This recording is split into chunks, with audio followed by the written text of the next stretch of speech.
The Dallas Stars picked up a massive win on Saturday afternoon, defeating their division rivals, the Colorado Avalanche, by a score of 7-3. And we'll talk all about this game and what it means for the team. And we'll look ahead to tonight's matchup against the Calgary Flames on today's episode of Locked On Stars. You're Locked On Stars, your daily podcast on the Dallas Stars. Part of the Locked On Podcast Network. Your team every day.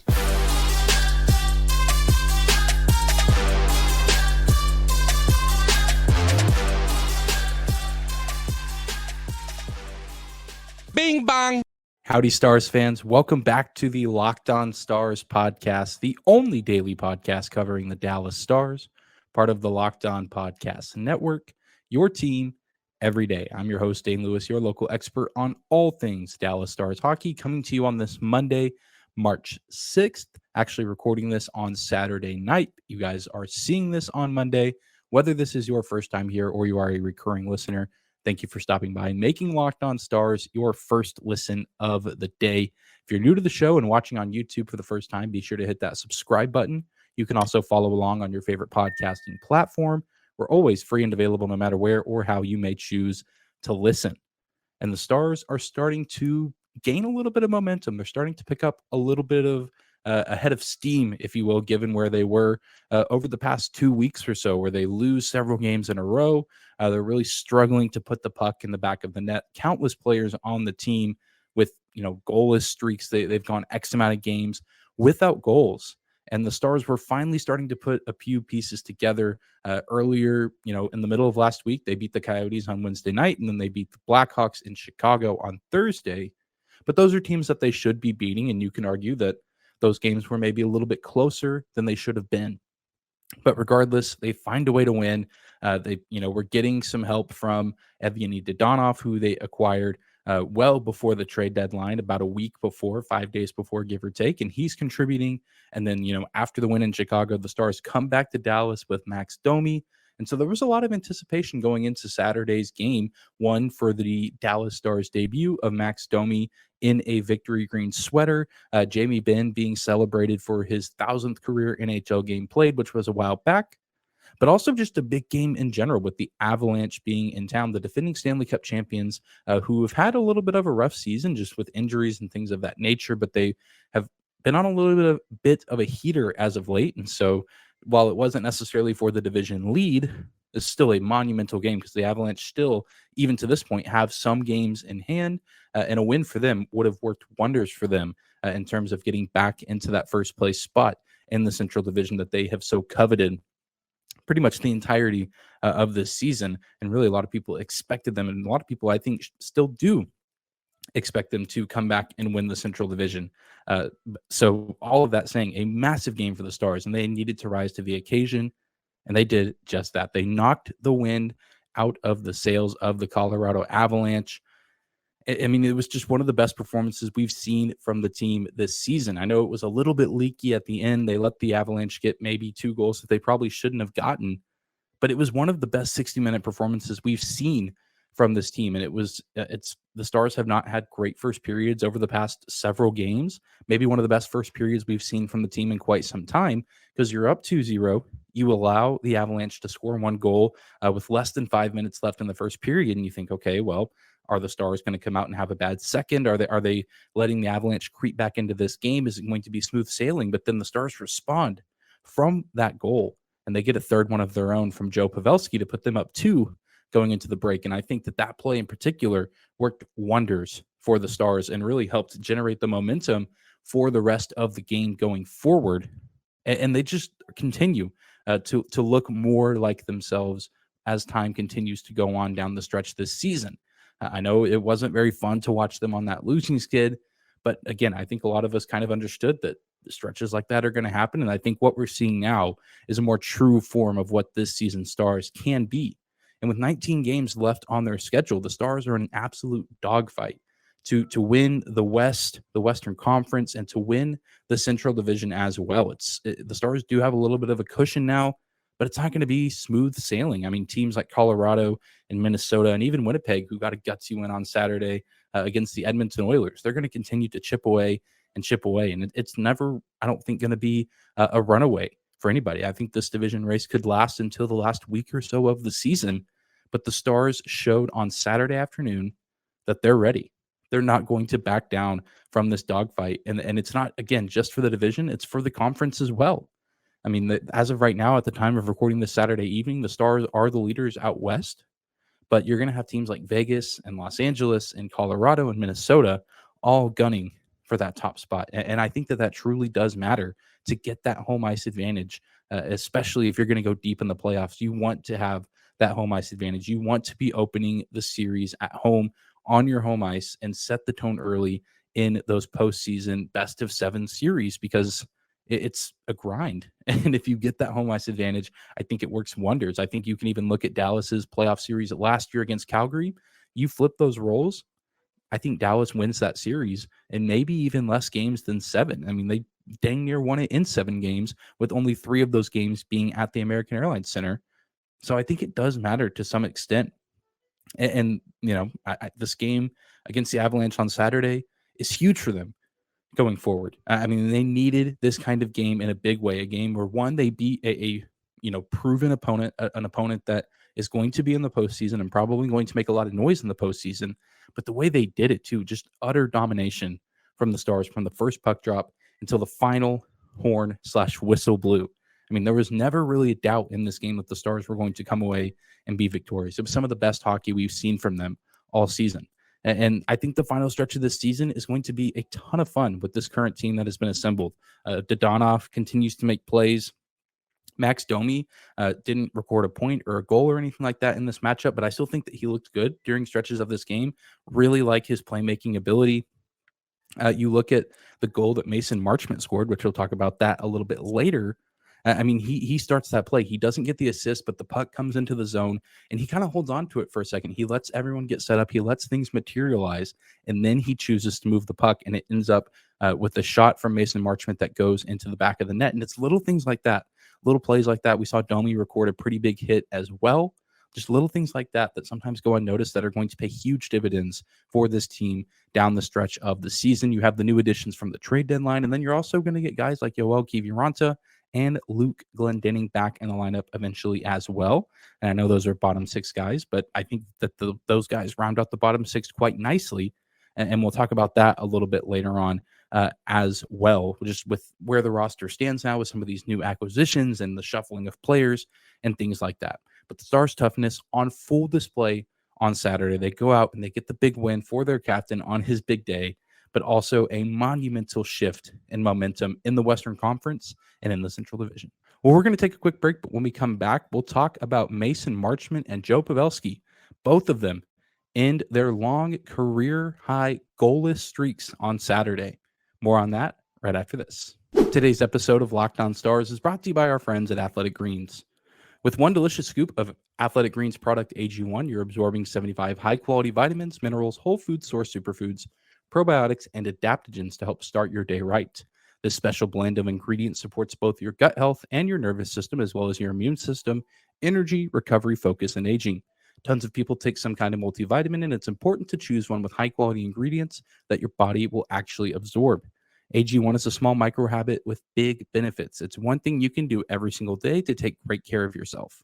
And right now, it's time to reclaim your health and arm your immune system with convenient daily nutrition. It's just one scoop in a cup of water every day, and that's it. There's no need for a million different pills and supplements to look out for your health. And to make it easy, Athletic Greens is going to give you a free 1-year supply of immune-supporting vitamin D and 5 free travel packs with your first purchase. All you have to do is visit athleticgreens.com/NHL Network. Again, that's athleticgreens.com/NHL Network to take ownership over your health and pick up the ultimate daily nutritional insurance. I want to thank you again for making the Locked On Stars podcast your first listen of the day. Subscribe on YouTube, follow on your favorite podcasting platform. Thank you guys for the continued support. It's been an incredible past few weeks leading up to the trade deadline. The Stars picking up a few big wins here. The support has been monumental, and I can't thank you guys enough. And I know it's a big credit to you guys, and also the neon sign, which is back home. I promise you guys should see it in tomorrow's episode. For those of you keeping track, the sign is back on the set, back at home, and good things have been happening. The Stars have not lost since the neon sign has been put back up, and they've made some nice additions at the trade deadline. So things really swinging in our favor with the neon open sign in the backdrop of the set back home. But speaking of things on the up and up, Joe Pavelski and Mason Marchment came into Saturday's game against the Colorado Avalanche, riding some pretty bad goalless streaks. Both of them, it's a career high for them, the longest they had gone without burying the puck in the back of the net. And I mean, both of them, it was getting a little bit concerning, especially Mason Marchment, who got off to such a great start for the season. And it was just also weird to see Joe Pavelski, a guy who's been so consistent for this team over the past few seasons, struggle to bury the puck and hit some of his shots, because when we did a whole episode on it not too long ago, he wasn't doing very many things different. He was still, doing Joe Pavelski things and working his way in front of the net, getting those tip opportunities, getting those rebounds, second chance looks. He just wasn't able to bury it. And he, came out on Saturday and maybe had his best game of the season. At least at this juncture. It feels like it had been a while since we've seen him had a game like this, a 2-point performance, including a goal for the first time in 18 games. I mean, that top line in general, one of the best top line games from Hintz, Robertson, Pavelski that we've seen in quite some time. I mean, they're always pretty good and they always seem to generate looks, but they were just absolutely buzzing up and down the ice, and they were just unstoppable. And I mean, they've been unstoppable for quite some time here recently. Rope Hintz got the hat trick in Chicago at the end of last week. Jason Robertson picks up 2 goals in Saturday's game. And Joe Pavelski gets an assist and a goal. He now has 15 goals and 40 assists on the season. I think those are pretty good numbers for Pavelski. I think we could see him finish near or at the 20-goal marker. And if he gets somewhere around 50 to 52 assists, I think that's considered a pretty successful season for a guy who's in his late 30s, getting near the end of his career. That's still very solid production for a guy who, again, is coming back next year, but for even less money, taking a veteran discount. I personally have never been that concerned about Joe Pavelski, just a little, discouraged at times, because it's weird to not see him score super consistently. It's just always something that he seemed to do and do incredibly well throughout his career, but he's finally back on the board. He celebrated excellently. It's just a great passing play from the top line to get the Stars that 3rd goal in the first period. But as great as that one was, as great as the celebration was from Pavs, the Mason Marchment goal was cathartic. I mean, it was therapeutic to watch that thing go in, and you could just see all of the emotion come out of him when he scored that goal. 32 games. He had not scored since December 13th at New Jersey against the Devils. It had been quite some time since Mason Marchment had found twine, buried the puck. And again, it's a great setup for Max Domi and the rest of the guys out there on the ice. Suter, Sagan, his teammates really setting him up for success, but then he just lets that thing rip. He wasn't necessarily close to the goal. It wasn't necessarily a wide open shot, but he just put some power behind it and it goes past the goalie. And he breaks that 32-game skid. And again, the celebration just says it all from Mason Marchment. You see all of that pent-up emotion, I'm sure, frustration, anger, it all just comes out. And what I'm sure was one of the loudest screams that was probably buried by the sound of 18,000 Stars fans also losing their minds. But a great moment for Mason Marchment. Incredibly happy for him to finally have this monkey off of his back. And if there was ever a time to have your goalless streak come to an end, it's certainly this time in the season with less than 20 games remaining on the schedule. This team needs to sprint across the finish line, and a huge part of that is going to have guys like Pavelski and Marchment being at the top of their game. I know that there's some talk of maybe Marchment with the addition of Domi moves down to the 4th line, and you put Ty Dellandrea somewhere up on the 2nd line. I know Dellandrea spent some time on the 4th line on Saturday as well, but if you can get even just relatively good production from Marchment. I'm not saying he has to be a goal a game player from here on out, but I mean, if this is a spark that's going to get him going for the final 20 games of the season, I mean, that's going to be perfect for this team. That's going to work wonders for the Stars. And same with Pavelski. If you add some goal scoring from him with what Robertson and Hintz have been doing over the past few weeks, I mean, that top line is going to be unstoppable in the postseason. This is an ideal time for these guys to be breaking their goalless streaks. And I think just adding new faces to the locker room has provided a spark across the organization. I mean, you could just see it. We talked a little bit about the physicality earlier. 23 hits from the Stars on Saturday, including Jamie Benn, just destroying Artturi Lehkonen. I mean, one of the best hits we've seen from the captain in a long time. Clean hit. I mean, a legal move, and he just absolutely sends Lehkonen into next week. Huge moment. And I think a moment like that also gets the team going. You out there and see your captain just absolutely lay a body on somebody. You don't see it from Ben too often anymore. I mean, he's certainly not afraid to get in people's faces and throw a hit. We haven't seen a hit that big in quite some time, and I think that got the boys going just a little bit more than they probably already were, given how the game was going up to that point. And so I think that this team is starting to become really dangerous because they've seemed to have found a stint of new life, a breath of fresh air, adding a few faces to the locker room, and kind of looking at themselves now, taking inventory and say, okay, this is the group that we have. This is what we're rocking with down the stretch of this season. And they know, that there's confidence in that locker room, that they have a good team. And this is a team that can compete for a Western Conference title, but also a Stanley Cup title. I mean, it's much easier said than done. And I know the Eastern Conference is an absolute animal this season, but if you just got to get there. And I know, again, it's easier said than done, but the East is going to beat up on each other. And so whatever version of the Eastern Conference champion that gets to the finals might not be 100%. And they're probably going to be pretty worn down from some pretty intense series. We're going to see some teams from the East get eliminated in a 6 or 7 game series that, if things go the other way, they're probably making it all the way to the end. And so the Stars just need to get there. And I think that they know that they have the group that can do it. And I think they're starting to gel together at the right time. And it's really exciting to see. And I think it's going to be a ton of fun to watch this team perform down the stretch and see how the chemistry continues to grow despite the addition of a few new players. We're going to take one more quick break. And when we come back, we'll look ahead to tonight's matchup against the Calgary Flames. Today's episode of Locked On Stars is brought to you by our friends at Built Bar. Are you looking for a delicious treat but don't want all the fat and calories? Then you've got to try a Built Bar. What makes Built Bars taste so good? Well, for starters, they're covered in 100% real chocolate.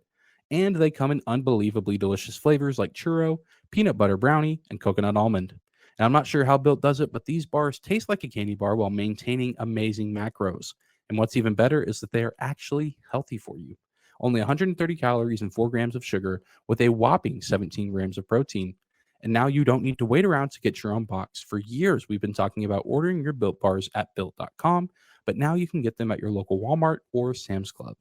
That's right. You can head to the nearest Walmart today, walk into the pharmacy section, and grab yourself a box of Built Bars, or you can pick up a 4-bar box of cookies and cream, double chocolate, or the coconut puffs. It doesn't really matter how you get your hands on your Built Bars, but be sure to try some out today because they're absolutely delicious and you won't regret it.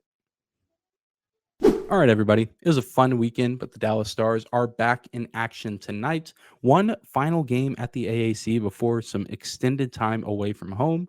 The Calgary Flames coming into town for the final time this season. It's an interesting matchup, to say the least, because the Flames are one of those teams that's in a weird place at this point in the season where they're not actually out of the playoff race. They're still very much alive in the hunt for what seems like a wild card spot at best. I don't think that they're going to be cracking the top 3 in the Pacific Division. I think there's too much talent ahead of them, but they're still very much alive for a position in the wild card. But the math and the numbers are certainly not looking favorable for them at this point in the season. And more of it has to do with the teams that they're up against. But also it is a little bit on themselves. I mean, the Flames have easily been one of the more disappointing teams across the entire league this season. I mean, the expectations were still pretty high for them, despite losing Johnny Gaudreau, Matthew Tkachuk. I mean, they add Jonathan Huberdeau, who was a phenomenal player last year, had one of the best seasons we've seen from a forward in a long time. They get a guy like Mackenzie Weegar, who's a pretty underrated defenseman. And they add Nazem Kadri, who just won a Stanley Cup with Colorado over the summer, Tyler Toffoli, Elias Lindholm. I mean, just still a good team with a lot of big names. And yet they've disappointed. And I'm saying this, and they did beat the Stars the first time these teams got together, but the Stars actually came back and made that a pretty interesting game. But the Flames still haven't really progressed past where they were the last time these teams got together. I mean, this is a weird game, and it's certainly one that the Stars can lose if they're not careful.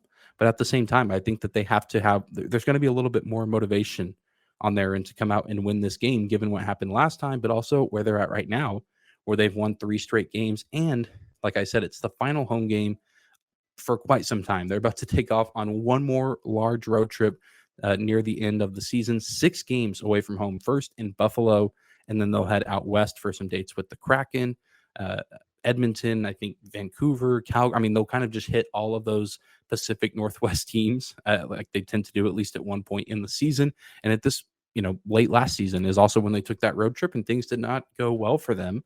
But I'm pretty excited to see how they perform on that trip. But I think that trip is going to be affected by how this game goes. You want to get this last one at home. The Stars have had a pretty home heavy schedule over the past month or so. And while they haven't taken the best advantage of it, they have a great opportunity to close things out on the right note before they hit the road for quite some time. And it's really just a pivotal stretch of the season where the Stars can rack up a few wins and give themselves even more breathing room going into the final few weeks of the season. Again, that division race is going to be oh so tight. I know the Stars have given themselves a little bit of a cushion right now, but you just never know. I mean, Colorado's eventually going to get fully healthy. We saw Cale Makar come back in the lineup on Saturday. Gabe Landeskog is going to come back at some point. Minnesota is just an incredibly streaky team, and it seems like they're due to pop off pretty much at any given moment. And they're just a scary, scary team. And the Flames, this is a good time to be playing the Calgary Flames. They're actually playing the Minnesota Wild right now while I record this. That game has not gone final. But before that game against Minnesota, they had lost like 4 or 5 games in a row and just really seem to be struggling with finding an identity right now. They're kind of where the Stars were, a week or so ago, where they're just losing these games. Some of them are really close games, but they're not really finding ways to win. They're finding ways to lose.